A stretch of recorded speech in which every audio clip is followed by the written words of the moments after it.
that he did not get away with anything. If he's got other things out there that wasn't brought out or was beyond our discretion to look at, that's not for us to decide. And at no time did you ever feel that this jury was going to be hopelessly deadlocked? Did I feel that way? Yeah. Personally, no. No, I didn't think so. And you convicted him. Why did you believe August 13th tape and you couldn't convict on the July tape? Could you step a little bit closer, please? Sorry. Just in listening to it, just our own perceptions of it. Everybody's got an idea of what they were listening to. And the public should be satisfied with this verdict? I'm satisfied with this verdict. I feel I did due diligence and my best. I'm not saying that I'm happy or sad about the verdict. I'm satisfied. I feel we did our job. It was a tough job to do. Did the jury not believe the conspiracy, or was it an issue of the time? Pretty much the overt acts we had to look at were beyond the time frame to bring into evidence, and we didn't decide on any of those as being overt acts. Do you think Corona took cash bribes from Don Heidel? I'm sorry? Do you think that Corona took cash bribes from Don Heidel? I don't want to comment on that. The issue of this tape, was it his tone? Was it the words he said? What was it about the tape that made you say, yes, he tampered with this witness? Thank you. No problem. I'm sorry, would you repeat that? The issue of the tape. What was it about the tape that made you say, yes, he tampered with the witness? Just in listening to it over and over and over and reading the jury instructions over and over and over. That was the hardest one we had, I think, for me to decide on.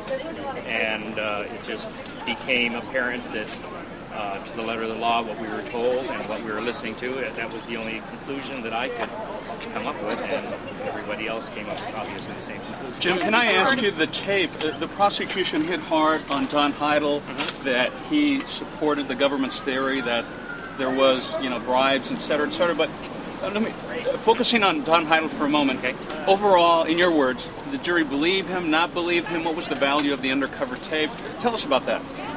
Don Heidel's testimony was questionable in some regards. I think we felt he was rehearsed quite a bit. Whether that be truthful or not, that's another subject. But he was well rehearsed, and we took that into account when we weighed the evidence. Jim, is there a message the jury is sending with the verdict that it came to? I'm not trying to send any message whatsoever. No, but is there one we should interpret? If you were to tell somebody that the message you're sending, what would that be? There is no message to send. We listened to the evidence, we reviewed the jury instructions, and we acted accordingly. I'm sure that there's going to be a lot of people that don't agree with it.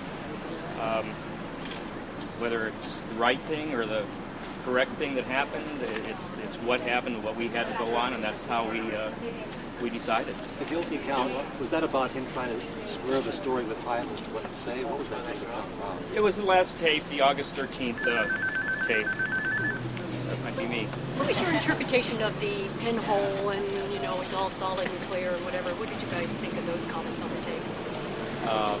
I think everybody had probably a different perspective on that. It ranged from, he's lying to he's just making a point. So it was just a broad range. Did you guys listen to tapes in the jury room? Oh, we sure did. A lot? Or? Boy, that music. Boy, I tell you, it's in everybody's head right now. Do you feel at any time, Jim, that the government was overreaching by virtue of this charge? And go ahead, why don't you, is that yours or else? I have no idea. Okay, let me ask you a question. Do you feel, in light of your result, that the government, with its case and indictment, was ever overreaching, or what do you feel about that?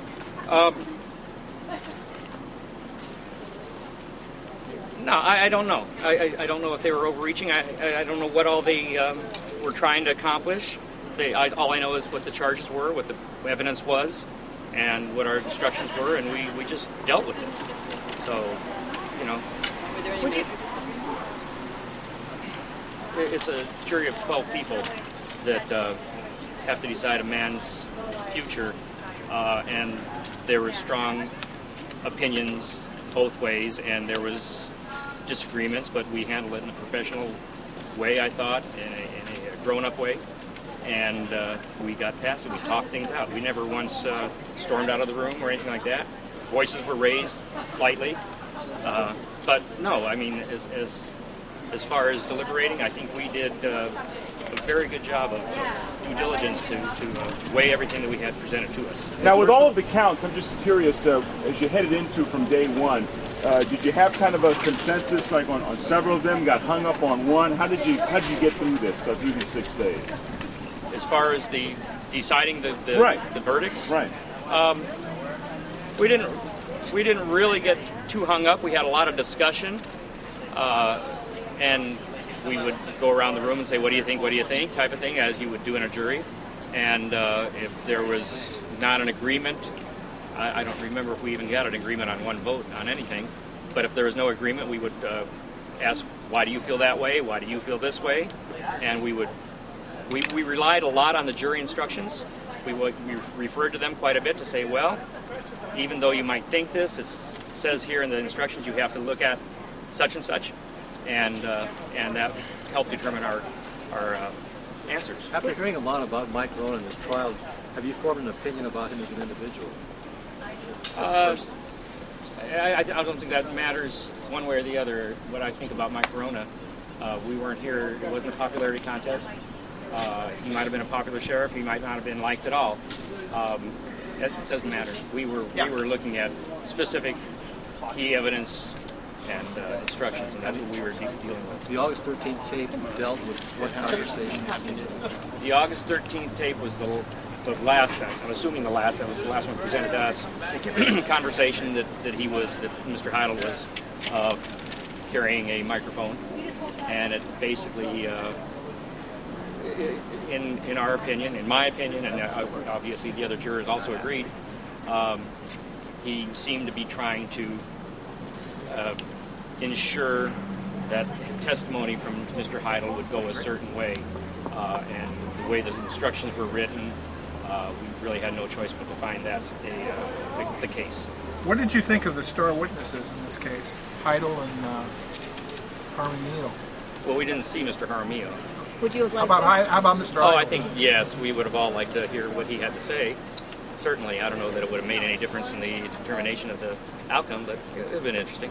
What about the question of the conspiracy that was sent? Obviously, the jurors were looking for some type of clarity. You really didn't get that other than to go back and look at the instructions. Right. Well, we had to determine if there was an overt act after a certain date, and we determined that there wasn't, and so that negated the conspiracy charge, basically. Can you characterize a little bit better how much tape you listened to in the jury room over 6 days? We spent probably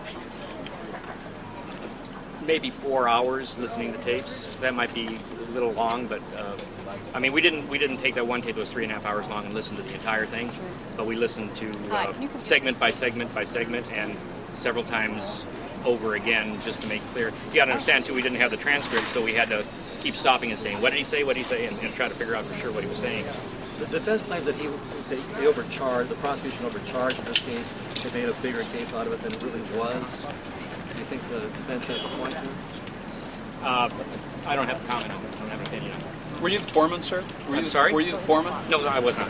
What about the affairs? All this talk of various affairs that Corona had, did that affect? I don't think that's illegal. Did you take a straw poll like in the beginning and see how everybody felt about the charges? No, we did not. We talked. Everybody voiced just their feeling at the time. It wasn't like a vote or anything like that. We just all basically vented after a very long trial. We were finally in the room together, and we just said, "Okay, I feel this, I feel this, I feel this," but it wasn't any sort of a vote or anything like that. Thank you very much, Jim. We appreciate your taking the time. You're welcome. Thank you very much. It's my pleasure. Have a good weekend. I hope you get a 3-day out. I won't. I have to go to work now. I'd like to say to my boss, thank you very much for giving me the time off.